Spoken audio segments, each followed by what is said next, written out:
suis Andy Poiron, entrepreneur et amoureux de sport. Je suis le propriétaire de Away, un centre de coaching hybride à 360 sur Dijon, et également consultant où j'aide les coachs sportifs et les propriétaires de studios, de box CrossFit et de clubs de fitness à développer leur entreprise.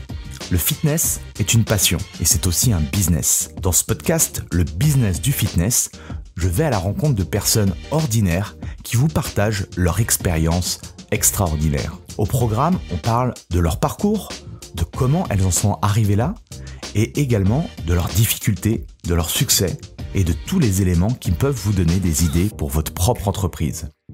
Se nourrir des autres est l'un des moyens les plus simples d'accélérer son propre parcours personnel. Donc faites-vous plaisir, écoutez, prenez des notes, laissez-vous inspirer et très bonne écoute. Salut et bienvenue dans ce nouvel épisode du Business du Fitness. Aujourd'hui, on prend la direction des États-Unis et plus précisément la Californie pour un échange passionnant avec Thibaut Coudriou, un expert de la stratégie et du revenu management chez l'un des leaders du fitness américain, 24 Heures Fitness. Thibaut nous plonge au cœur d'une industrie en constante évolution et partage son parcours unique depuis ses débuts en Europe dans l'événementiel sportif jusqu'à sa carrière aux États-Unis. On parle des grands changements qui touchent l'univers du fitness post-Covid, de la fermeture massive des petites salles et de la montée en puissance des grands acteurs. Tu vas découvrir les rouages du revenu management, cette stratégie qui ajuste les prix, les offres et même les abonnements en fonction de chaque club et de la saisonnalité américaine. Imagine, tout est calibré pour attirer le plus de monde possible, maximiser les revenus et garantir une expérience fitness optimale. Si tu veux savoir comment se structure le fitness à l'échelle d'un géant et comprendre pourquoi l'avenir du personal training pourrait bien se trouver aux États-Unis, alors cet épisode est fait pour toi. Attache ta ceinture, on décolle pour un épisode intense et bourré d'inside. Bonjour à tous, bienvenue sur le podcast Le Business du Fitness. Et aujourd'hui, direction les États-Unis. Merci Thibaut de me faire le plaisir d'intervenir sur le podcast. C'était quand que tu es intervenu? Il y a 2 ans Il y a un an, je crois, sur la conférence Fitness Challenge. C'était un an, déjà un an. On devait faire cet épisode dans la foulée. Et puis voilà, on a eu pas mal de projets et on n'a pas pu tourner cet épisode. Donc merci à toi. Est-ce que déjà tu peux te présenter pour ceux qui ne te connaissent pas? Ouais, salut Andy. Écoute, merci beaucoup déjà de me recevoir. Donc, je m'appelle Thibaut Coudriou. Je suis en effet basé en Californie, à Los Angeles. Je travaille pour 24 Hour Fitness, qui est un des leaders des salles de fitness aux États-Unis. On a à peu près 300 salles dans 11 États. Pour 24 Hour Fitness, donc 24 heures fitness en français, je m'occupe de la stratégie et d'une fonction qui s'appelle le revenu management, dont on va parler, je suis sûr, qui est l'optimisation des offres en fait, des prix, des promotions, des produits qu'on vend. Voilà, ça c'est là où je suis aujourd'hui. Ok. Et le Thibaut, avant les États-Unis, avant 24 heures fitness, c'était qui? Alors, écoute, je vais essayer de retracer ça de manière assez synthétique. J'ai commencé ma carrière en stratégie à Paris. Et à l'époque, j'étais cycliste amateur, mais j'y consacrais une grosse partie de ma vie quand même. C'était une vraie passion et ça m'a naturellement amené à rejoindre les équipes d'Amore Sport Organisation, qui est l'organisateur du Tour de France et d'une centaine d'événements sportifs à travers l'Europe. Et moi, j'ai rejoint le business développement international d'ASO. Et donc, ma responsabilité, c'était de créer de nouvelles courses cyclistes professionnelles à travers le monde. Au Japon, mais également en Europe, comme je te disais, donc au UK, en Norvège. Et je me suis occupé également du lancement de la course féminine du Tour de France. Donc, plein de super projets. Je me suis bien éclaté. Ouais, Et ça un devait des être le derniers kiff, ça. projets.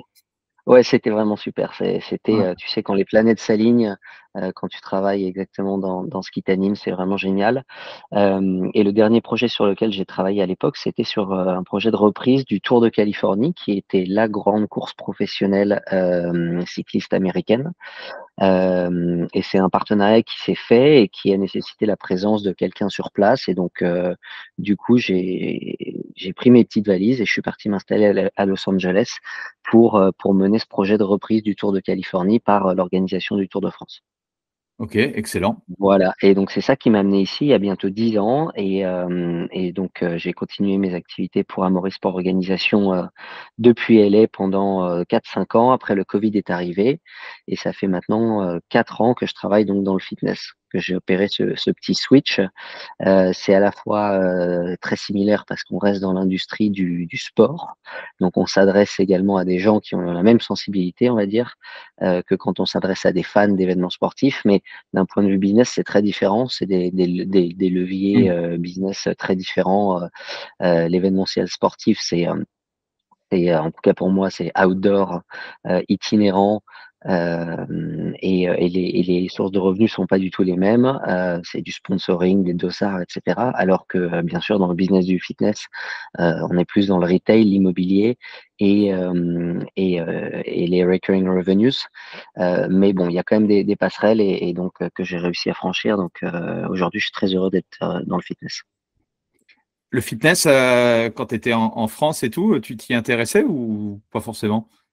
Pas forcément. Ouais, La ok. réalité, c'est que tu vois, j'avais même pas d'abonnement en salle.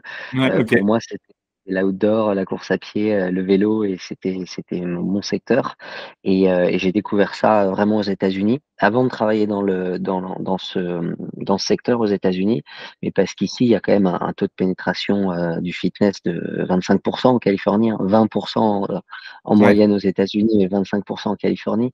C'est omniprésent.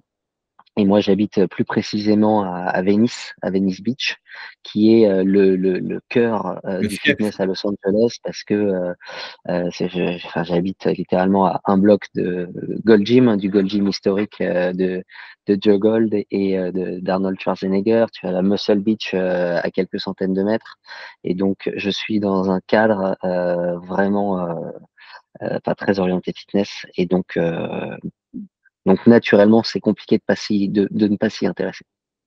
Et c'est quoi les gros enseignements que tu as pu faire et les parallèles que tu as pu faire et que tu utilises aujourd'hui par rapport aux événementiels et à tout ce que tu as pu construire avant? Alors dans l'événementiel, la dimension partenariat est très importante, hein. C'est une grosse source de revenus pour les événements, et il y en a également dans le fitness. Hem, Ensuite, dans l'événementiel, sur la partie, vente de dossards, si tu veux, quelque part, on peut retrouver certains mécanismes de vente, dans la vente d'abonnements, Ouais. dans le fitness. Et puis après, après tu sais la gestion, des revenus d'une entreprise, quelque part, qu'elle vende des événements, des abonnements ou des chaussettes, il y a quand même plein de logiques similaires. Enfin, il y a quand même un certain nombre de sujets revenus qui sont communs à n'importe quelle boîte, Qu'est-ce que tu pourrais me je dire, trouve. parce que moi ça m'intéresse les partenariats et je suis en train de voir justement pour trouver des partenaires pour le podcast justement et puis je pense que ça la communauté et quand on a un business, quel que soit le business, soit du personal training ou box CrossFit, studio de coaching ou club de fitness, quels sont les petits conseils que tu pourrais nous partager sur ça, sur les partenariats? Comment justement créer des partenariats win-win et Ouais, du sponsoring? alors déjà, ce dont j'évoquais quand je parlais des partenariats, et que je disais qu'il y avait des similarités entre, l'événementiel et le fitness et les salles de sport. Je pense que les similarités que je voyais sont plutôt réservées aux gros acteurs. OK. C'est-à-dire, si tu veux, nous, 24 Hour Fitness, on est sponsor de 5 franchises de sport professionnel. On est sponsor des LAFC, donc le grand club de foot, masculin de LA. On est sponsor aussi des Angel City, FC, Ouais, OK. donc le club féminin de LA. On est sponsor des San Diego Waves, un club féminin, de soccer également, à San Diego. Et dans le basket, en NBA, on est sponsor des LA Clippers, gros club de Los Angeles aussi. Donc, si tu veux, ça, ces genres de partenariats sont quand même réservés aux grosses entreprises et pas, je pense, aux tout petits acteurs. Les autres types de partenariats auxquels je peux penser, mais là pour le coup qui je pense s'applique aux petits acteurs également, sont des partenariats avec ce qu'on appelle des agrégateurs ici. C'est-à-dire, nous on a beaucoup de partenariats avec, des entreprises comme, Gympass ou ClassPass. Mmh. Donc je crois qu'en France, vous n'avez pas encore Gympass. ClassPass, je sais pas, mais il y a d'autres acteurs similaires comme Gymlib. Mhm. Donc ça, c'est des partenariats très importants pour nous et qui représentent d'ailleurs une part de plus en plus importante de notre base de membres. Ok, Voilà. excellent. Est-ce que tu avais en tête autre Non, chose non, quand mais toi tu c'est parlais de partenariat? non, non, très bien, très, très bien. Et, et du coup, comment, après, bah, suite au Covid, comment se passe? Alors, tu as peut-être pas, enfin, tu pas connu la période avant Covid, mais là, le marché chez vous, aux États-Unis, comment, est-ce que vous êtes revenu sur les standards d'avant Covid? Est-ce que tu peux nous faire un petit Ouais. review par rapport à ça? Alors, on est revenu sur les standards d'avant Covid par club, mais pas sur le total des clubs. Donc, je m'explique. Avant le Covid, il y avait environ 40 000 salles de sport aux États-Unis. Oui. Imagine 8 000 salles appartenant à des gros acteurs, donc des acteurs qui ont des centaines de salles, Planet Fitness, Anytime Fitness, LA Fitness, 24 Hour Fitness, etc. Mhm. Et donc un peu plus de 30 000 petits acteurs qui ont quelques salles ou des acteurs monosalles. Donc un marché à la fois très consolidé en haut avec quand même des grosses chaînes avec des tailles conséquentes et puis un marché très très éclaté vers le bas avec des milliers et des milliers d'acteurs qui n'ont qu'une salle. Et en fait, ce qui s'est passé, c'est que le marché a perdu 10 000 salles. On est passé de 40 000 à 10 000. Ah, pardon, de 40 000 à 30 000. Et les 10 000 qui ont disparu sont les 10 000 petits. Ok, Il y a eu quasiment peu de disparitions chez les gros acteurs. ok, ok, ok. Alors ça, c'est voilà, ça c'est sur le volume total de salles aux États-Unis. Maintenant, si tu regardes par salle, le niveau de trafic par salle est revenu à des niveaux de pré-Covid en termes de nombre de visites par jour ou nombre de nouveaux abonnements. Ok. Voilà, mais c'est juste qu'il y a moins de salles qu'avant. Il n'y a pas de. Ouais, et là, le. Et on peut, j'imagine que ce à quoi tu penses, c'est une consolidation. Est-ce que du coup, il n'y a pas le même marché, mais qui se répartit sur 30 000 salles au lieu de 40 000 salles? Ouais, Et ça, non, on l'a pas vu parce que du coup, on aurait pu s'imaginer que les salles qui ont survécu deviennent, enfin, se remplissent plus, qu'il y a un report de toute cette demande sur un nombre, sur une offre plus petite. Mais on n'a pas encore vu ça. Donc, l'industrie continue de grandir. Aujourd'hui, je te dis, on est sur un niveau pré-Covid. Est-ce qu'on va voir les bénéfices de cette concentration dans un futur proche peut-être? Mais pour le moment, on n'est pas un nombre d'adhérents plus important par salle qu'avant le Covid. est-ce qu'il y a aussi le online et toute la partie digitale qui a pris aussi Online, une partie de marché? ouais, tout à fait, online, digital. Donc voilà, tout le home fitness. Et puis, d'après les études qu'on fait, il y a aussi une partie des gens qui sont passés à autre chose, qui se sont tournés vers des sports outdoor. Ok, Je pense pas que ce soit une grosse partie, mais c'est aussi un phénomène quand même, d'après certaines études qu'on a faites. ok. Donc toi, quand tu arrives à 24 heures fitness, bah, tu découvres le marché. Là, j'imagine, voilà, 300 clubs. Comment ça se gère? Comment tu prends tes marques? Je suis curieux un peu de savoir, voilà, comment on peut rentrer dans une usine à gaz là. Écoute, comme comme tout nouveau job, il y a une petite période d'adaptation, mais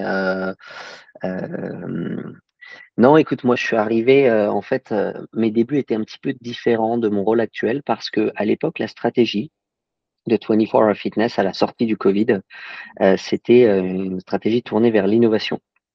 Ok, Donc, pourquoi? Parce qu'en fait, l'entreprise a été rachetée à la sortie du Covid suite à une procédure de sauvegarde, aux États-Unis. Il y a des procédures de sauvegarde qui s'appellent Chapter 11, chapitre 11 et qui permettent à des entreprises, après avoir fait faillite, puisqu'on a fait faillite pendant le Covid, hein, ça c'est un ok, élément important de l'histoire. Cette entreprise a fait faillite pendant le Covid, comme beaucoup d'entreprises dans le fitness aux États-Unis, parce qu'il a fallu continuer de payer les loyers sans pour autant avoir le droit de continuer à facturer des abonnements, puisque les salles étaient fermées.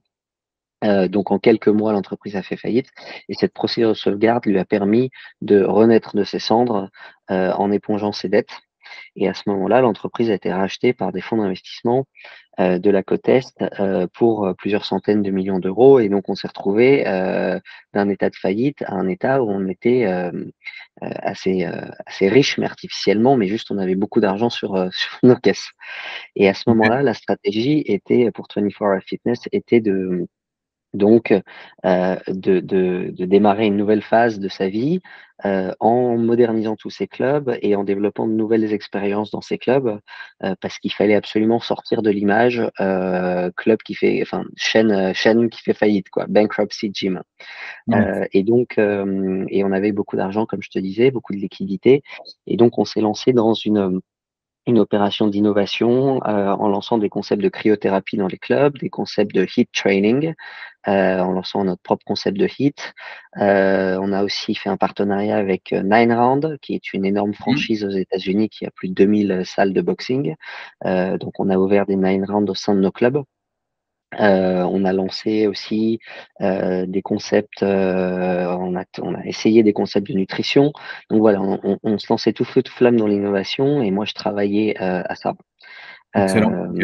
Et donc, quelque part, ça, comme quand tu me demandes comment s'est passée, la transition pour moi entre le monde, de l'événementiel sportif, des partenariats et du fitness, en fait, mon rôle, c'était ça, c'était l'innovation et c'était beaucoup plus proche de ce que je faisais avant quand je travaillais pour le Tour de France, le Tour de Californie et donc, ça a été une passerelle, du coup, plus facile à faire pour moi et ce qui s'est passé pour te raconter l'histoire, c'est que, Heu, à l'époque, donc on s'est lancé dans la modernisation des clubs, tout ça, c'était il y a plus de 4 ans.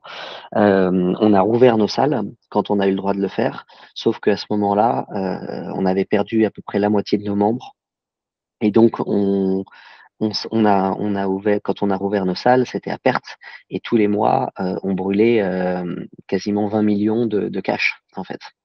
Waouh! OK. Parce qu'on n'avait absolument pas la base de membres qui nous permettait de couvrir nos coûts. Mais Mais ça, ça vous aviez enlevé des clubs ou tous les clubs Ouais, vous les aviez? on avait profité du Covid pour rationaliser notre portefeuille. On est passé de 450 clubs à 300 clubs. Ah Donc quand ouais. je te disais que le Covid, n'avait, heurté, quasiment personne, bah, sauf nous, en fait. Mais je pense que c'est une rationalisation qui aurait eu lieu dans tous les cas. Parce que comme toute portfolio company, hein, comme toute entreprise qui a un portefeuille d'actifs, il y a toujours, des clubs qui performent bien et puis il y a des brebis galeuses, mais dans lesquels on est engagé avec des leases, des contrats de location, hein, des murs. Je je Hem je me souviens et pas, et 24 heures fitness, c'est un modèle où, c'est pas une franchise comme nous en France où non, tu as des on non, c'est possède ça, nos clubs. ouais, ouais, OK, c'est, Ouais, on comme possède nos clubs, mais comme on Basic Fit, quoi. ouais, exactement, mais on ne possède pas nos murs. Oui, OK. Donc on reste locataire, voilà. Et donc, on était engagés sur un certain nombre de baux, pardon, ça y est, j'ai trouvé le mot français. Et mais le Covid nous a permis à travers, si tu veux, la remise à plat, de nos finances et cette procédure de sauvegarde nous a permis de nous débarrasser, ça a été une opportunité, de nous débarrasser des clubs, qui étaient, dans lesquels on était engagés, mais qui n'étaient pas rentables. Ouais, Donc OK. le Covid a permis d'accélérer cette rationalisation et de passer de 450 clubs à 300 clubs, voilà.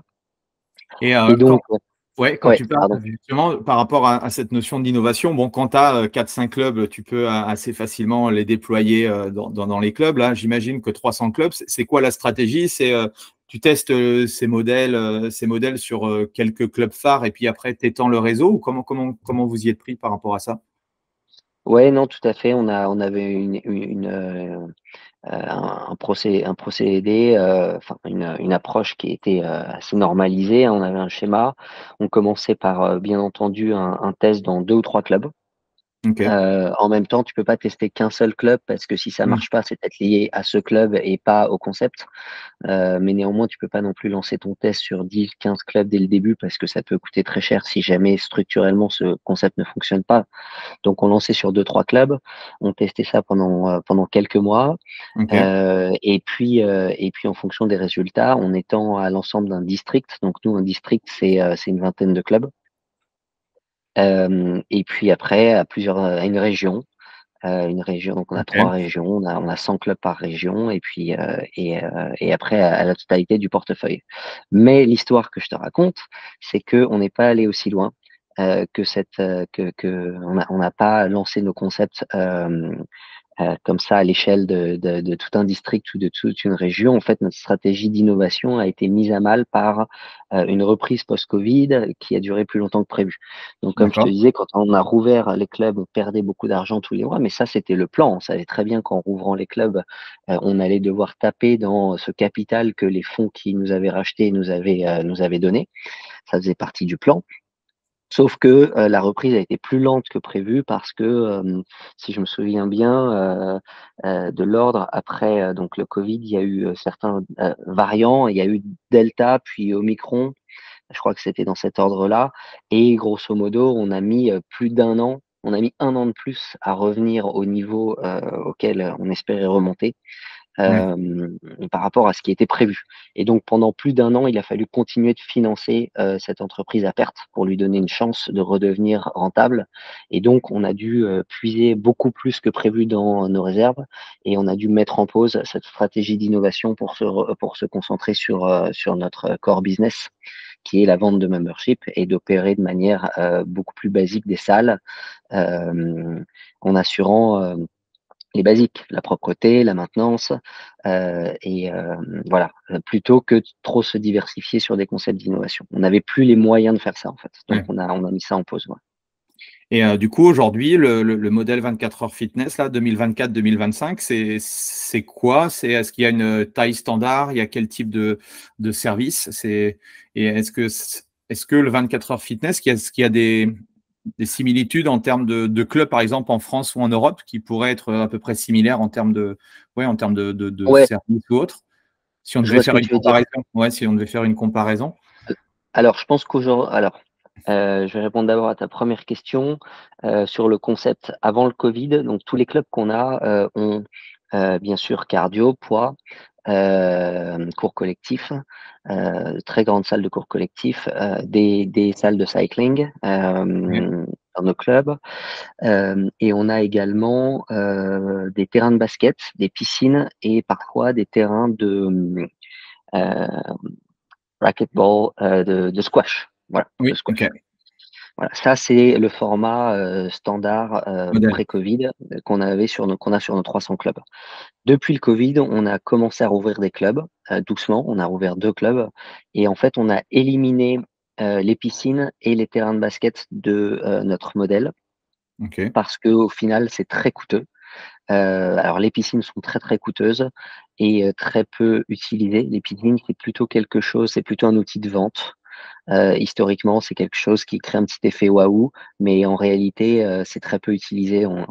J'avais fait quelques études, tu as, si je me souviens bien, 28 de nos membres, qui, disent avoir été très séduits. Je me souviens plus exactement comment tournait la question, mais par la piscine lors de la visite du club et la piscine a été pour eux un élément déterminant. Mais en réalité, enfin dans leur choix de s'abonner, mais en réalité, quand tu regardes après, quand tu fais d'autres études sur l'utilisation, c'est, 2 des membres de nos clubs qui utilisent la piscine. Donc il y a un écart énorme, c'est surtout un outil de vente. Ouais, c'est un super, Hem, super produit d'appel. Moi, quand j'étais voilà. manager du dernier club, là, on avait effectivement une chouette piscine qui surplombait et tout et c'est vrai que quand tu arrives, c'est voilà, comme tu dis, c'est l'effet waouh. Après, vu les coûts de structure et cetera, enfin tout ce que ça engendre, c'est clair qu'en termes de rentabilité, ouais, c'est C'est des coûts de maintenance tous les mois après il y a des coûts de maintenance plus structurels, je sais plus, tous les 8 ans, quelque chose comme ça, où il faut dépenser, des dizaines et des dizaines de milliers de dollars. Donc ça fait pas partie du modèle du futur. mmh, Ensuite, la deuxième chose qu'on a éliminée de notre modèle du futur, c'est, les terrains de basket. Alors ça a été, une décision très difficile à prendre parce que les terrains de basket au sein des salles aux États-Unis, ont un rôle social important. Tu as énormément de clubs, qui jouent dans les terrains de basket des salles de sport, et le soir après les cours, tu as des hordes de jeunes ah oui, ouais, qui utilisent les terrains et c'est super en fait. Ça apporte une énergie au club, ça ancre le club dans sa communauté locale, ce qui est très important, donc il y a quand même tous ces bénéfices. Le challenge, c'est que quand tu regardes le plan d'un club, tu as une partie donc dédiée au cardio et poids, tu regardes le plan d'architecte, et puis tu as une partie qui est tout aussi grande et qui est dédiée à un terrain de basket. C'est à peu près 50-50. Ça Sauf avait que quoi? quand C'était un seul terrain de basket? non, parfois deux, ça pouvait être immense. Ah ouais. Ça représentait parfois donc Ouais. En autant termes de loyer, c'est énorme pour le coup, du coup. et voilà, donc c'est énorme en termes de loyer. Et quand tu rentres dans le club, tu vois la partie droite qui est bondée avec les gens qui parfois font la queue pour certaines machines, malheureusement. Et puis tu regardes à gauche et là, tu as une dizaine de gars qui jouent sur un terrain. Et donc il y a un décalage énorme en fait entre ce que te coûtent ces mètres carrés et puis et l'utilisation qui en est faite. Donc la décision a été faite de ne pas poursuivre avec les terrains de basket. D'autant plus que on a une stratégie on a baissé nos prix par rapport à l'avant Covid. Donc aujourd'hui, je pense qu'on va en parler, mais pour que nos clubs fonctionnent aujourd'hui, il faut qu'ils aient plus de membres qu'avant. Et donc pour ça, il faut Plus de utiliser place? mieux les mètres carrés, plus de place. Voilà, exactement. Mmh. Donc, les terrains de basket, les piscines ne font plus partie du modèle du futur. En revanche, il y a quelque chose de nouveau qu'on n'avait pas avant. Et également les salles de cycling. Alors ça, c'est marrant parce que j'entends que ça marche super bien en France, que c'est un concept qui se développe, mais nous, on est en train de les fermer également, ces salles de cycling, parce que c'est une mode qui est passée. On dit souvent que les États-Unis ont une dizaine d'années d'avance OK, c'est sur l'Europe. intéressant. Mmh. Ben, nous, c'est fini le cycling. Enfin, bon, il y a toujours des gens que ça intéresse, mais beaucoup moins qu'avant. Et donc ça aussi, on essaie de rouvrir ces espaces sur l'espace principal de cardio et de poids, pour revenir à une pratique plus basique ou alors on va convertir ces studios de cycling soit en salles particulières pour des gens qui seraient prêts à payer un petit peu plus pour accéder à un espace, plus réservé, ou alors on va les reconvertir en strength training. Donc Mmh. si tu veux des zones, avec des plateformes olympiques, alors, vraiment, je veux pas faire trop de franglais, mais je connais pas tous Oui, tous on a les noms compris. des équipements en français, mais voilà, les plateformes olympiques, ce qu'on appelle les half racks, pour les Ouais. squats, et cetera. Voilà, toute cette, tous les, heu, tout ce qui est Toute la exercice de partie force se développe force énormément haltéro et tout. ici. Ouais, Ouais. exactement, haltéro, exactement, voilà. Hem voilà. OK. Et donc tu me demandais à quelle marque on s'identifierait peut-être le plus en France. Je pense que ce serait peut-être à Fitness Park, à mon avis. Ouais. Après, oui, nous les modèles, bon, basket, piscine, c'était dans les années 2000. Maintenant, il y en a plus Ouais, aussi beaucoup. Mais, oui, des terrains de basket, il y en a pas ou j'ai juste vu les baskets ou les terrains de tennis dans les gros country clubs, mais voilà, il y en a pas beaucoup sur le marché, en France, Suisse, Belgique. J'en ai plus vu en Suisse où il y a des gros country clubs, mais c'est vrai que, ouais, peut-être un modèle, OK, Fitness Park. Ouais. je parle plus de notre modèle du futur qui n'a pas ces terrains de Ouais. basket. Peut-être que voilà, du coup, le modèle du futur, il s'apparente plus à Fitness Park. Et il y a un autre élément de notre modèle du futur, c'est, on n'a plus les piscines, mais on a quand même ce qu'on appelle une wet area, une zone humide, dans laquelle on a des saunas et on a également des Un bains froid? froids. Mmh. Ouais, voilà, exactement, pour faire de la contrast therapy. Ouais, ça, c'est tout ce qui est, longévité et tout. Il y a beaucoup de choses qui sont en train de ouais, qui arrivent une nouvelle fois, de chez vous, des États-Unis et il y a pas mal de choses, je pense, nous, on est vraiment au tout début là, mais, ouais, il y a pas mal de choses à faire de ce côté-là, je pense. Ouais. Excellent, tu Alors pas après, juste parlé sur de ce ouais, point-là, ouais. sauf si tu veux suivre un fil en particulier, mais sur, ce qui est recovery, puisqu'on appelle ça comme ça, tout ce qui est récupération, heu quand on fait des études, les gens sont très intéressés par ça, apparemment aujourd'hui, enfin depuis le post-Covid. C'est une attente du consommateur de bénéficier de services de récupération. Donc, que ce soit massage, ce qu'on appelle percussion therapy avec les pistolets masseurs, très très populaire ici. Donc des zones avec ce matériel à disposition. Mais ça, En c'est effet, c'est quoi? Vous avez des pistolets enfin, de dos massage, en libre service alors et les non, on l'a gens pas ou? trop. Nous, on l'a pas trop, mais Ok, certaines salles font ça, avec des pistolets de massage en effet, en libre service. ok, Il y a également certaines salles, pas chez nous, hein, mais chez des concurrents qui ont la marque c'est Hydro Massage, c'est des espèces de lits qui te massent en fait, des lits massants. ok. C'est un peu la nouvelle version de, tu sais, dans les aéroports quand tu as les Ouais, chaises massantes là, où tu mets ta petite pièce. Et ben aujourd'hui dans les salles de fitness, c'est un concept comme ça, mais c'est plutôt des lits. Euh, il y a les, Moi, j'y crois il y pas a- trop, mais c'est un produit d'appel aussi qui plaît beaucoup aux gens quand ils visitent les salles. Donc certaines marques utilisent ça, proposent ça dans leurs salles. Nous, on n'y est pas encore passé. la lumière rouge, Mais non? la lumière, non, pas dans les salles, Non, pas dans les big box gyms avec des milliers de membres. ouais. Et en fait, mais ce que j'allais te dire d'une manière plus générale sur ces services de recovery, c'est que c'est quelque chose c'est un peu la nouvelle piscine. C'est-à-dire que c'est quelque chose qui intéresse les gens. Dans les faits, l'utilisation est assez limitée et surtout, c'est pas quelque chose, c'est pas quelque chose pour quoi les gens sont prêts à payer aujourd'hui. C'est-à-dire, bon voilà, on est intéressé, on se déclare intéressé si c'est gratuit, mais c'est pas quelque chose pour lequel je paie. Voilà. Ouais, c'est ce que, enfin, mon regard un peu de tout ça, c'est voilà, c'est un peu comme les piscines. Bon, le sauna, les bains froids, voilà, il y a des protocoles. Est-ce que les gens vont, c'est si tu leur dis aux gens oui, ils te disent ah bah oui, plus il y a de choses, mieux c'est. Puis en fait, tu t'aperçois qu'à la fin, ils font du tapis Ils de font de course, quoi. l'elliptique. Voilà, c'est ça, C'est ça. exactement. Non, mais C'est exact. exactement. Ouais, ouais. Ok. Et bah, si on reste sur un peu les tendances, hormis ce que vous faites, vous, à 24 heures fitness, est-ce qu'il y a des grosses tendances? On parlait des boutiques gym bah, quand tu étais venu au congrès et tout. Voilà, on voyait l'émergence des boutiques gym. Nous, ça a vraiment du mal, tu vois, sur le marché francophone. Alors, je connais plus voilà, France, Belgique, Suisse. Ça a du mal à véritablement se développer. C'est quoi les tendances, vous, chez vous est-ce que justement les grosses structures comme vous voilà, redeviennent justement la norme et les petits, on va dire, toutes les petites structures, les studios de yoga, les studios de pilates, studios de coaching, tu parlais tout à l'heure de cycling avec SoyCycle, Ouais. enfin voilà, c'est comment le marché là aujourd'hui sur tout ça? Alors, bon, je connais un petit peu moins le marché du boutique fitness, hein. Ok, Pourquoi? Parce qu'en fait, c'est un marché qui est totalement différent du nôtre. Et je ok. pense Mm.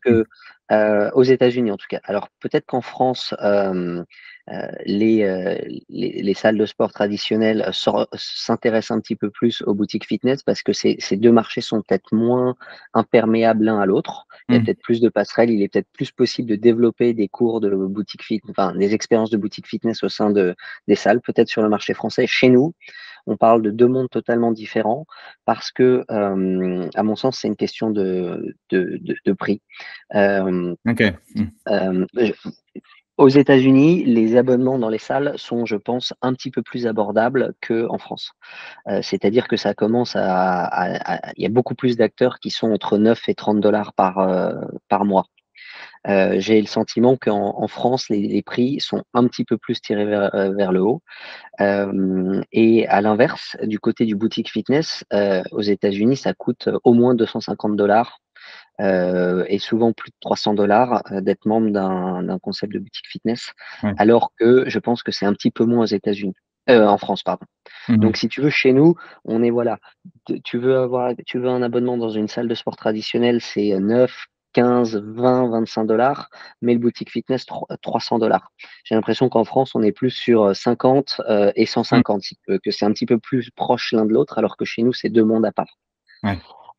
Mais écoute, pour quand même, parce que je m'intéresse malgré tout au secteur dans son ensemble, je crois que le boutique fitness a eu beaucoup plus de mal à redécoller aux États-Unis que les salles. Et je pense que c'est lié au prix. Il y a eu cette vague d'inflation. Aux États-Unis, il y a beaucoup moins d'aides que dans un pays comme la France. Donc, les gens font beaucoup plus attention à la maîtrise de leur budget quand les temps sont durs. Et je crois que enfin, le pouvoir d'achat aux États-Unis a été beaucoup plus impacté qu'en Europe.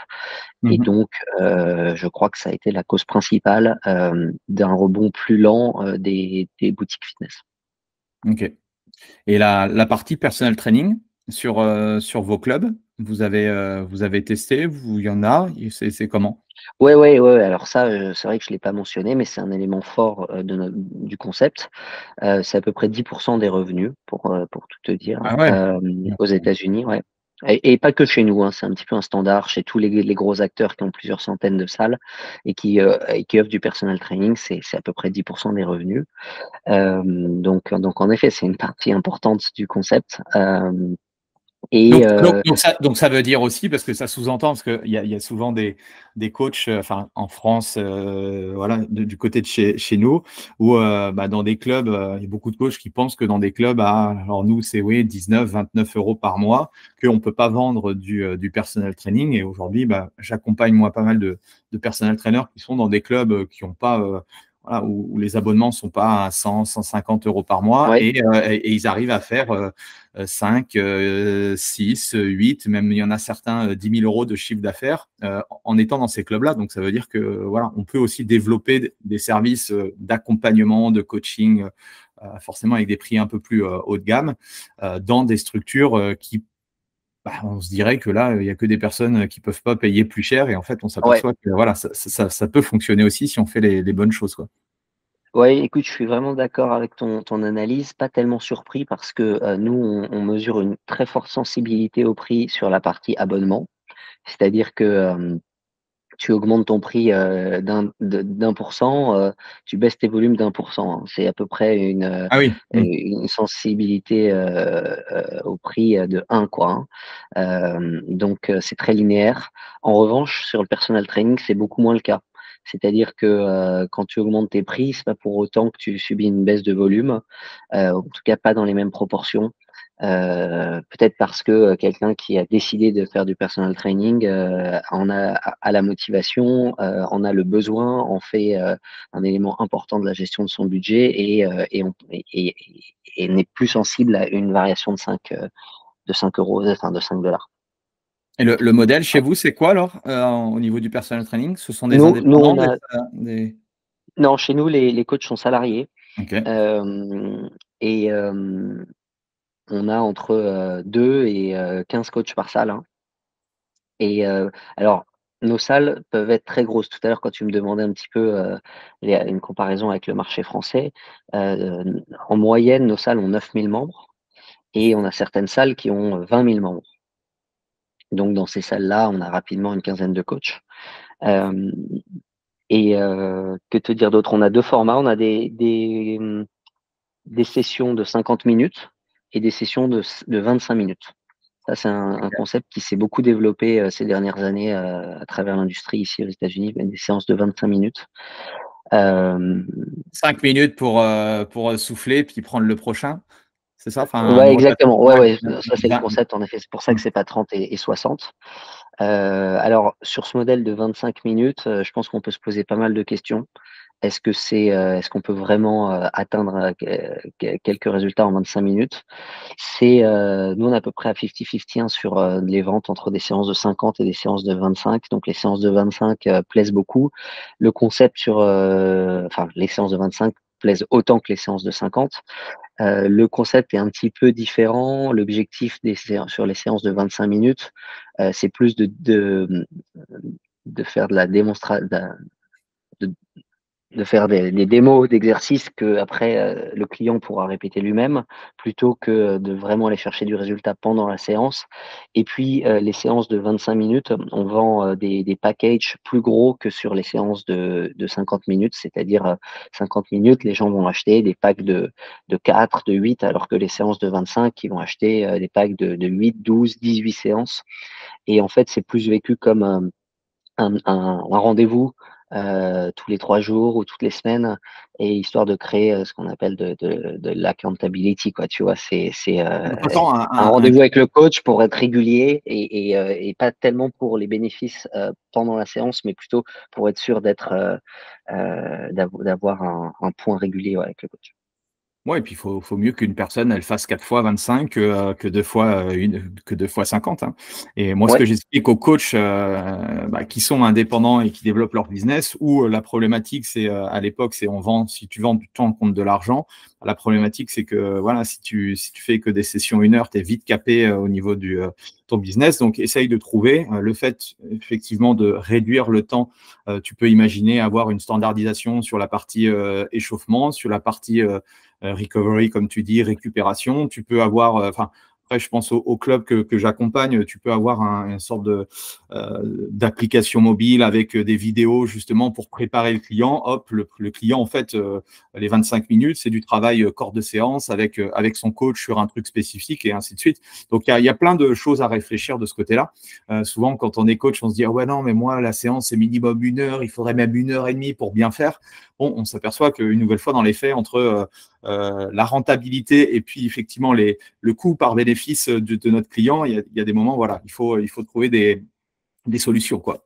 Mais ouais. je trouve intelligent ouais, l'approche. Et est-ce Je que suis d'accord avec toi, c'est parfois, un challenge d'expliquer ça, aux clients, qui se demandent un petit peu, ce qu'il va bien pouvoir faire pendant 25 minutes, mais je suis d'accord avec toi, il y a plus que ces 25 minutes. Nous, on a une app, qui est, une partie importante de notre offre avec, des milliers d'exercices. La possibilité sur l'app pour les trainers de composer des programmes, d'échanger avec, le membre via l'app. Donc en fait, il y a un avant et il y a un après, séance aussi. Heu, Ça va est-ce au-delà des que 25 minutes. Ouais. Est-ce que vous êtes dans cette approche un peu, avec tu nous parlais tout à l'heure de nutrition. Moi, je suis très dans aujourd'hui, enfin ma vision aujourd'hui du personal training, elle a beaucoup évolué où simplement je suis plus, simplement, un prescripteur d'exercices, mais, je vais chercher, d'autres compétences comme effectivement la nutrition, la gestion du stress, le mindset, enfin plein de choses pour améliorer la qualité de vie et puis changer la vie des gens. Est-ce que justement, avec vos coachs, est-ce que vous êtes dans cette logique-là? Heu, Pas assez à mon goût.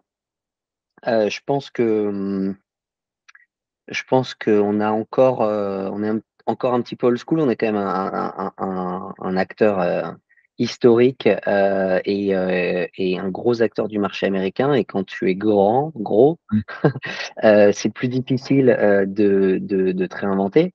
C'est pour ça que la partie innovation dont je te parlais tout à l'heure était quand même un gros challenge, qui a été compliqué de mener à bien.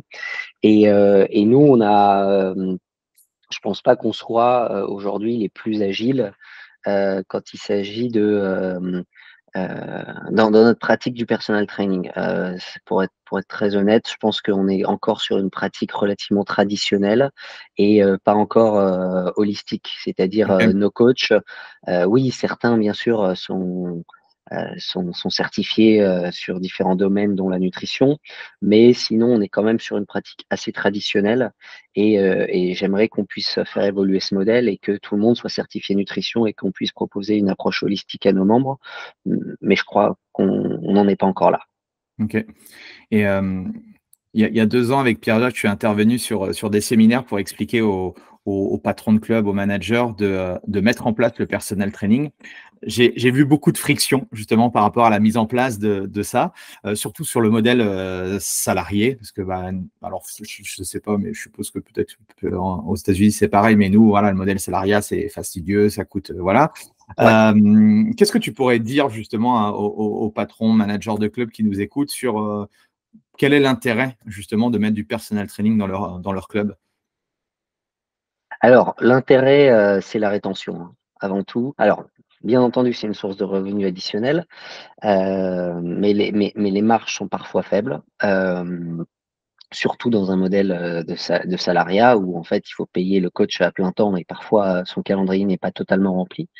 Mais le gros bénéfice, c'est la rétention, c'est-à-dire que, quand tu regardes les courbes de rétention des membres, qui sont, nous on dit qu'ils sont engagés dans le fitness, c'est-à-dire qui soit participent au cours collectif, soit qui sont clients du personal training, ils ont une courbe de rétention qui est, très différente de celle des membres qui pratiquent seuls.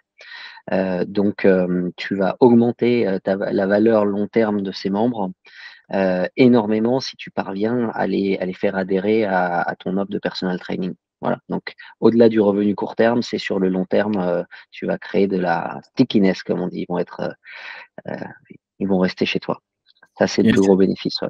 ce que j'avais, adoré notamment dans ton intervention, du coup, c'est, voilà, c'est le tracking, c'est la data, c'est les KPI, tout est, voilà, il y a rien qui est laissé au hasard et ça, c'est en discutant avec les managers ou même des personal trainers, voilà, les chiffres, c'est pas forcément ce qui nous drive en premier, mais c'est vrai que ça nous permet de voir si l'action qu'on met en place, ça porte ses fruits et si c'est, intéressant de le mettre en place, quoi.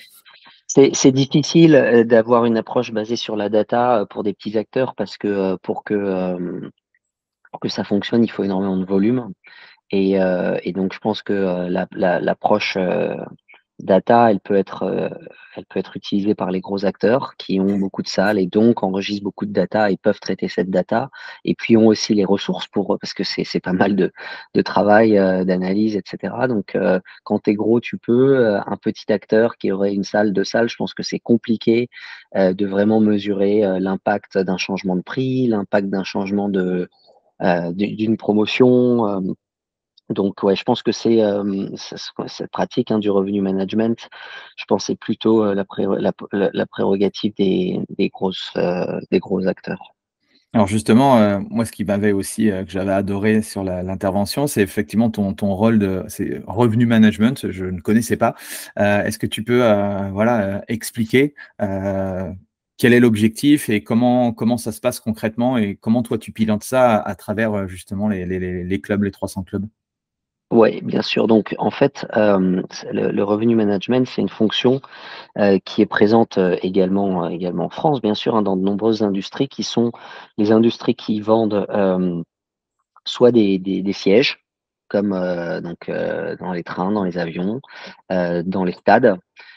Ou alors, qui vendent, enfin qui vendent de la capacité, hein, c'est-à-dire, des sièges, ou des lits, hein, comme les hôtels, ou alors qui vendent des abonnements.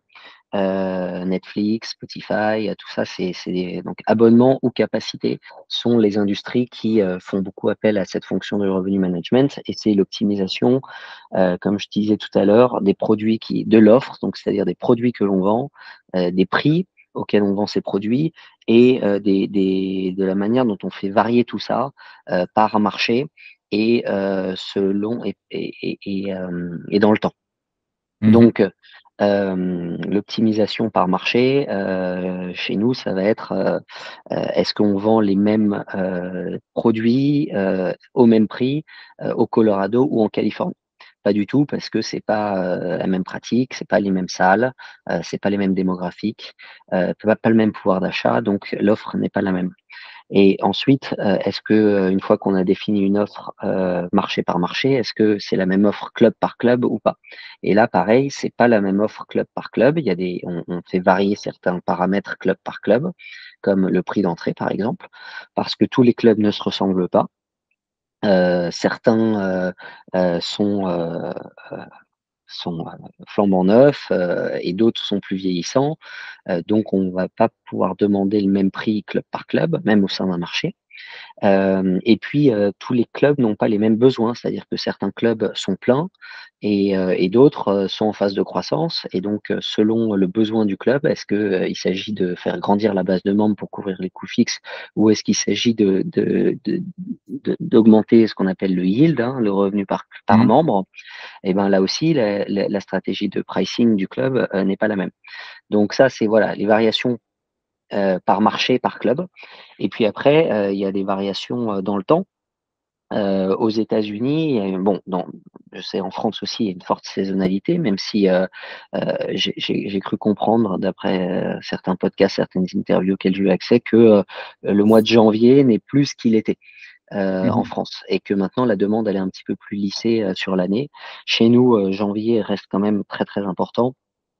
Hem, mais il y a quand même, aux États-Unis je crois une saisonnalité qui est beaucoup plus importante qu'en France et ce que j'entends par là, c'est que les variations au sein de l'année sont beaucoup plus importantes, voilà et donc pourquoi? Parce que, aux États-Unis, la consommation est rythmée par les, holidays, les périodes de vacances, donc Tu as, si je fais dans l'ordre, bon, tu as bien sûr la rentrée en janvier.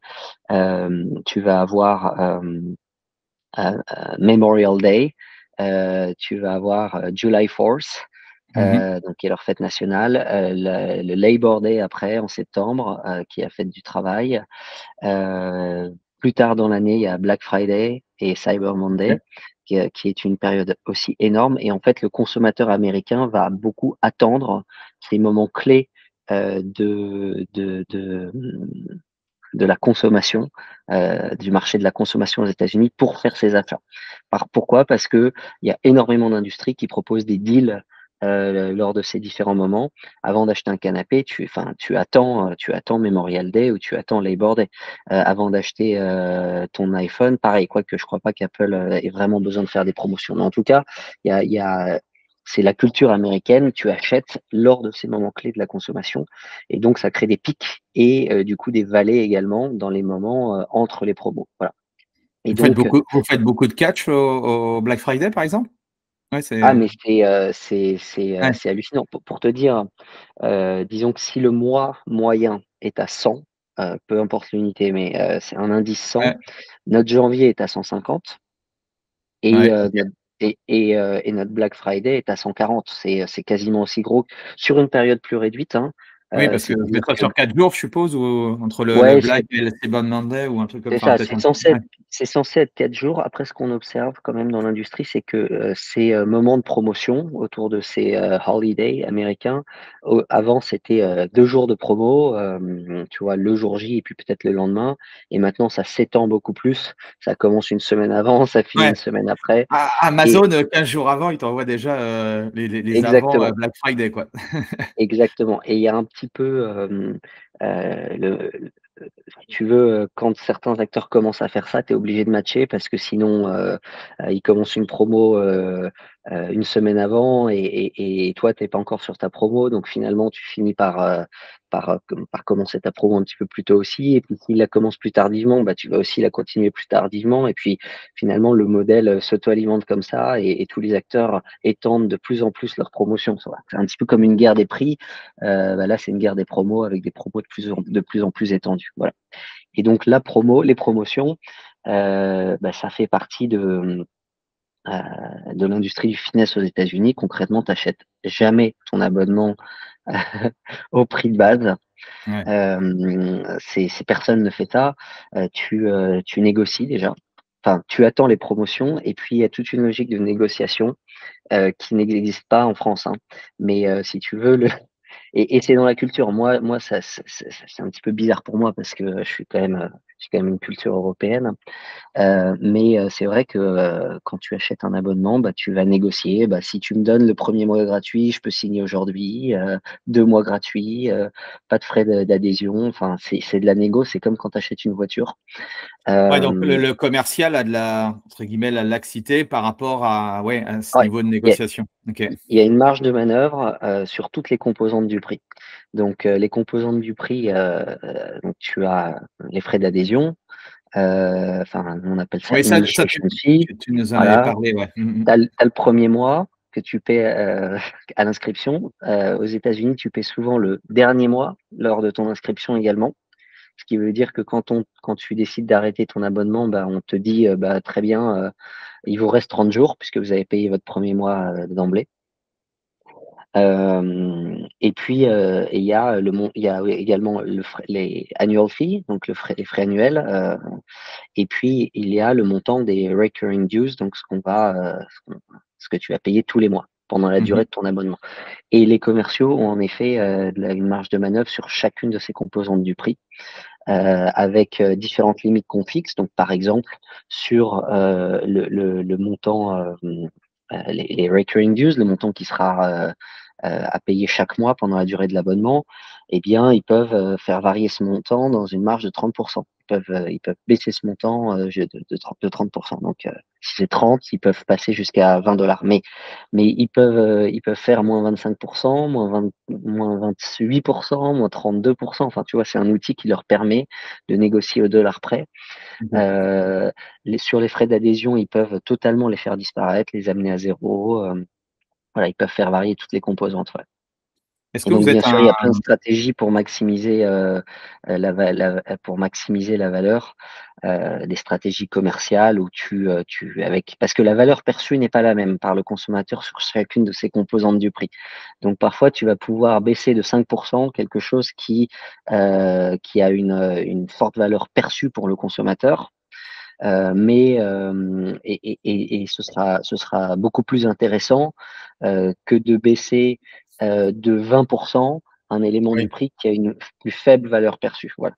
Ensuite, tu as ok. parfois tu vas baisser de 5% quelque chose, mais si c'est les recurring dues et que ça revient tous les mois, ça te coûte beaucoup plus que ces 5%. Donc, il y a plein de stratégies commerciales pour offrir des discounts sur ce qui a la plus grosse valeur perçue et ce qui va impacter le moins la valeur long terme de ce membre. Yes. Bon, je vois que l'heure tourne. Oui, oui. Euh, Je suis euh, intarissable sur le sujet, donc ouais, non, mais tu moi, peux enfin, en me tout cas, moi, suivre. c'est hyper intéressant. Donc, est-ce que vous fonctionnez à la semaine ou comment ça fonctionne?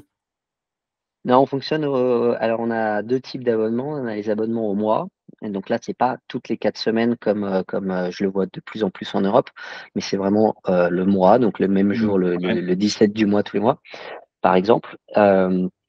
Et l'autre modèle, ce sont des abonnements annuels. Voilà, ok. donc 12 mois d'un coup. Donc simple, ouais, simple au niveau stratégie. Les upsells, comment est-ce que c'est prise de rendez-vous avec un commercial sur un desk en face à face ou il y a aussi comment le online, enfin, comment ça marche Ouais, chez il vous? y a aussi le online, bien sûr, qui représente une part grandissante, de nos Ah, ok. ventes. Mm. C'est un petit peu plus de 30% des ventes. Ouais, mais le Le problème c'est que là tu peux pas négocier. alors exactement, tu ne peux pas négocier, quand tu achètes en ligne. On En revanche, en ligne, on a des promotions qui sont un petit peu plus agressives que nos promotions, en club. Ah Donc oui, tu ok. vois, quand je te disais que tu fais tout varier, tu fais aussi varier par canal de vente. Parce que, en ligne, quand tu es, plus promotionnel, donc c'est-à-dire, si par exemple tu offres à la fois les frais d'adhésion et le premier mois, eh bien tu as un taux de conversion qui est incroyable en ligne. Ok. Heu, voilà et si en ligne tu enlèves les promotions, ton taux de conversion baisse beaucoup plus qu'il ne baisserait en club. Parce qu'en club, tu as ce travail supplémentaire qui est fait par le commercial. En ligne, il faut enlever toute friction et donc on est beaucoup plus promotionnel. Ok. Heu, Et les upsells type personal training et tout, ça se fait comment ça? C'est les donc coachs du coup qui doivent, une fois qu'ils sont inscrits ou peut-être que vous offrez une séance de coaching pour tester? Enfin, c'est quoi les stratégies ouais. par rapport à ça? Alors pour le coup, l'upsell, bah, c'est beaucoup plus en club, hein, et pas vraiment en ligne. C'est plus compliqué, en ligne, alors que c'est le travail que font les commerciales dans les clubs. Donc tu vois, les choses, c'est que je vais te parler des différents upsells, mais finalement, nous, la valeur d'un membre online ou en club, c'est la même.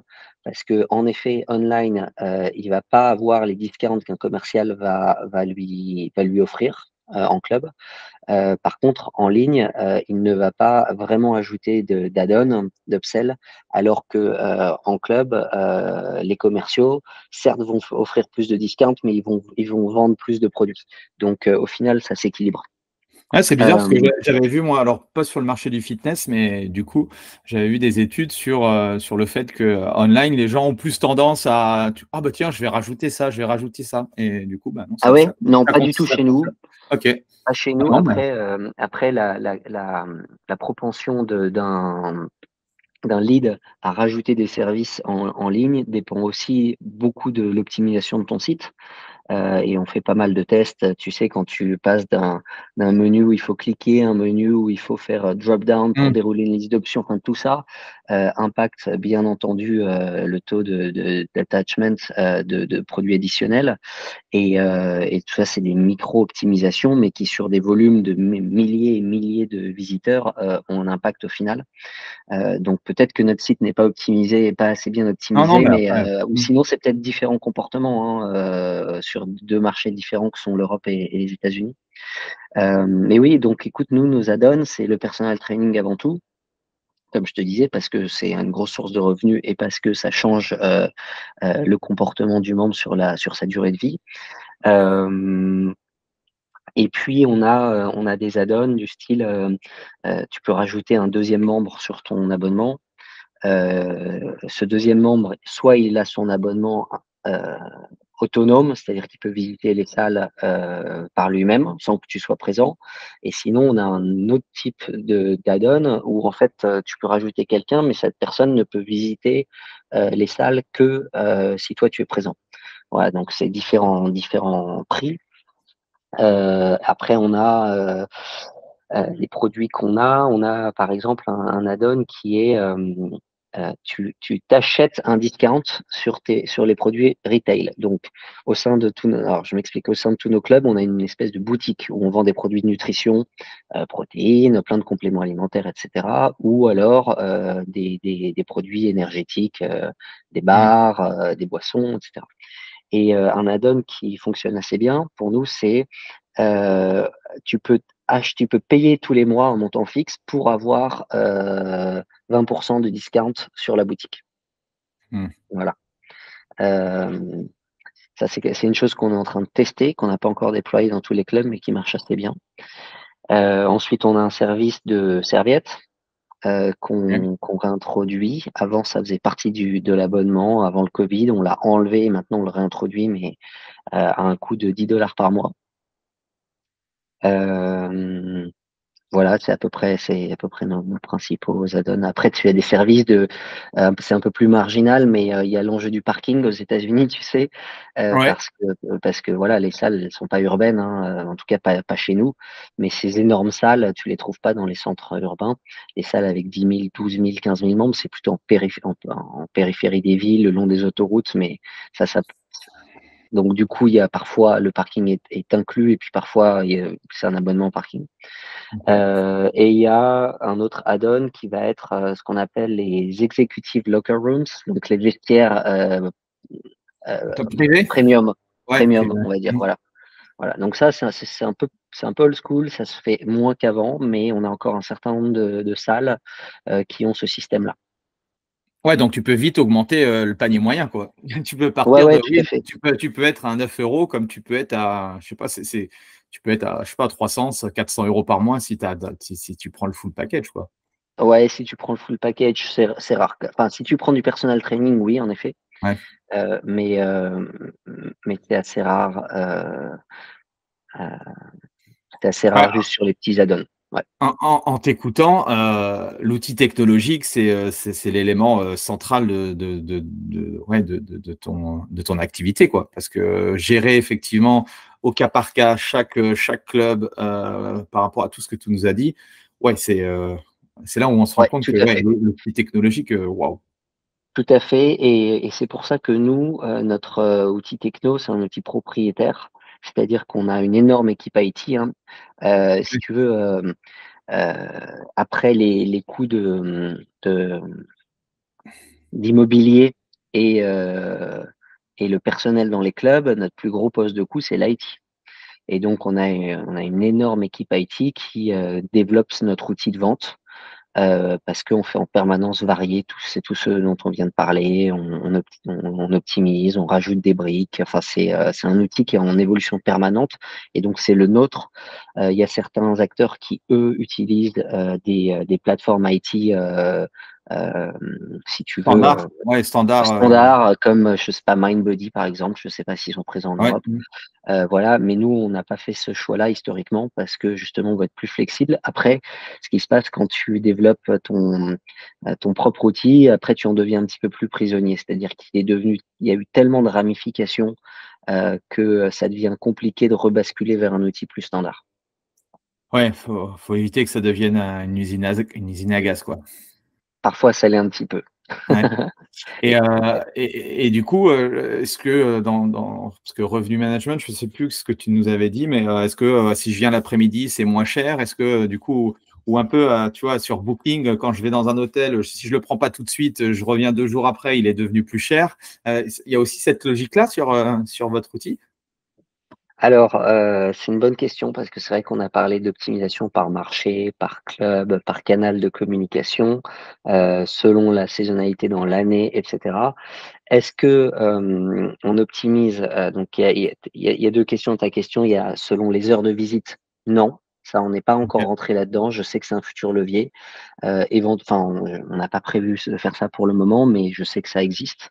On pourrait charger plus, aux peak hours, mais voilà, c'est pas encore quelque chose qu'on fait et que je vois pas trop non plus, hein, dans l'industrie.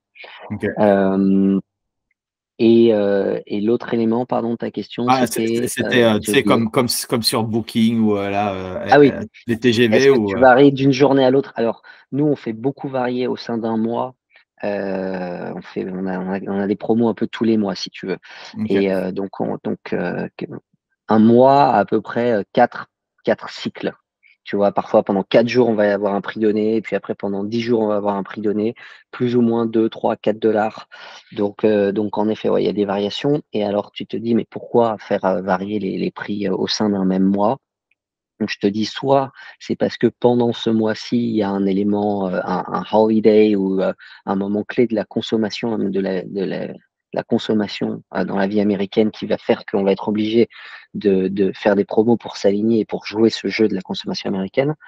Soit tout simplement, c'est un des autres aspects du revenu management, ça va être pour atteindre des objectifs, plus ou moins, court ou moyen terme. Par exemple, quand il faut, atteindre les objectifs du mois parce que c'est des grosses boîtes qui reportent à des investisseurs et il faut envoyer en permanence des signaux positifs pour montrer que on a fait les objectifs du mois.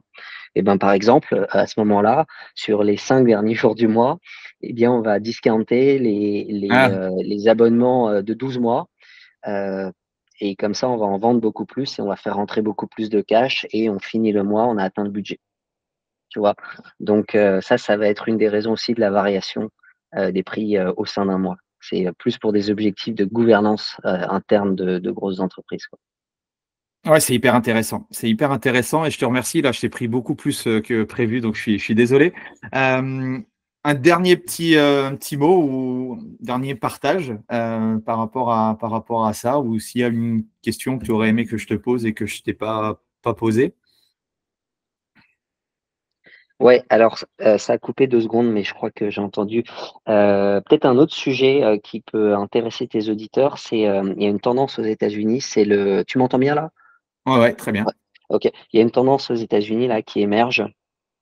C'est, les, GLP-1s, GLP-1, je ne sais pas si tu as entendu parler de ça? C'est Mmh. donc, c'est un médicament qui vient d'être approuvé aux États-Unis, pour lutter contre l'obésité qui est un fléau aux États-Unis, hein, bien sûr. Et donc, c'est un médicament qui, favorise la perte de poids, mais de mani qui c'est très, très efficace, c'est drastique et tu te mets à fondre en quelques semaines. Et ça, c'est un marché qui explose aux États-Unis et il y a beaucoup eu la question, quel va être l'impact de ce médicament sur les salles de sport? Aujourd'hui, quand tu interroges, nos membres, et que tu leur demandes quelle est leur principale motivation pour rejoindre pour avoir acheté un abonnement chez nous, c'est, à peu près, 50 des gens mentionnent, un objectif de perte de poids. C'est beaucoup moins par ailleurs que dans le passé, hein. Dans le passé, la perte de poids, c'était 80 des gens qui avaient cet objectif. Aujourd'hui, les gens sont plus dans une recherche, de bien-être d'une manière générale quand ils prennent un abonnement et ils sont moins centrés sur un seul objectif, prise de masse ou perte de poids. Mais ça reste quand même 50 des gens qui veulent perdre du poids.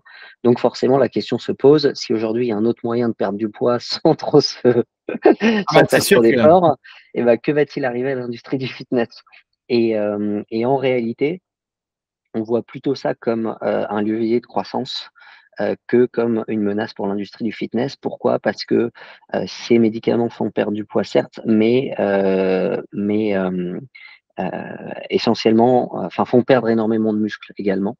Et donc les médecins qui prescrivent ces médicaments, prescrivent en parallèle, du fitness, l'activité. Mmh. et ouais, de l'activité pour compenser cette perte de muscle. Et nous, on pense que, il y a beaucoup de gens qui aujourd'hui sont exclus, de la pratique du fitness parce qu'ils sont dans un état d'obésité, morbide, hein. Et on parle d'une grosse proportion de la population américaine. Et donc, on peut penser que tous ces gens-là, demain, en perdant du poids, vont du coup pouvoir commencer à fréquenter des salles de fitness alors qu'avant, ils n'osaient pas ou tout simplement, ils n'étaient pas en capacité de bouger assez leur corps pour. Donc, non seulement ça va nous donner accès à une partie de la population qui était un peu marginalisée, et puis en plus, tous ces gens-là vont avoir besoin de personal training pour compenser la perte de poids par du gain de muscle, en fait. Voilà. Donc ça, c'est une tendance qu'on voit se développer et qui, je pense, va pas mal transformer le marché. Je m'en vais de ce pas acheter des gélules et je vais les commercialiser en France. Merci pour le business.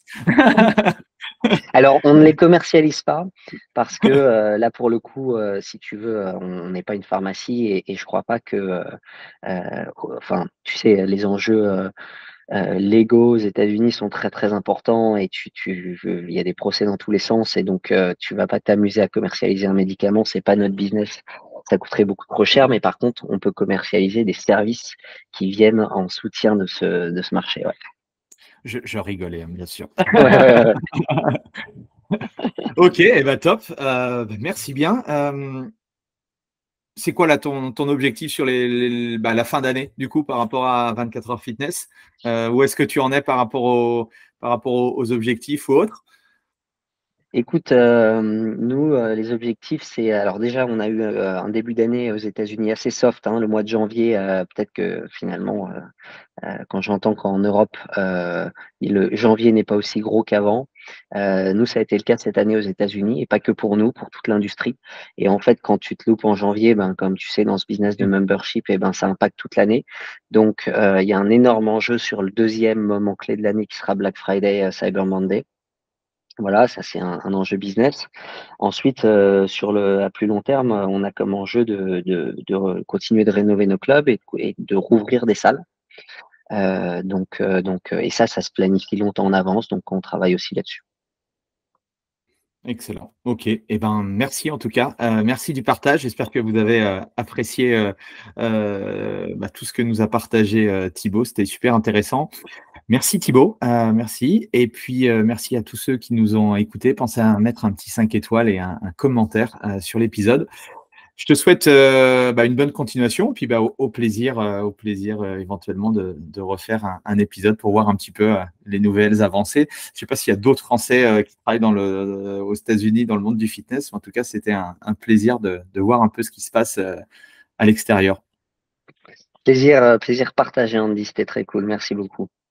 Salut tout le monde. Voilà, c'est fini pour aujourd'hui. J'espère que l'épisode vous a plu. Merci d'avoir passé ce moment en ma compagnie. Deux petites choses avant de vous quitter. Si vous cherchez les notes de l'épisode ou que vous voulez tout simplement me contacter personnellement, allez sur mon site andypoiron.com. Donc tout attaché, www.andypoiron.com. Vous trouverez toutes les informations nécessaires. Et dernière chose, et c'est la plus importante pour moi, si vous voulez m'aider à promouvoir ce podcast, vous mettez un avis 5 étoiles sur Apple Podcast. Si vous regardez cet épisode sur YouTube, pensez à liker et à vous abonner à ma chaîne YouTube et pensez à en parler autour de vous, pensez à en parler à vos amis ou à vos collègues dans le fitness. Ça permettra véritablement à ce podcast d'avoir beaucoup plus de visibilité. Voilà, en tout cas, merci, à très vite pour le prochain épisode.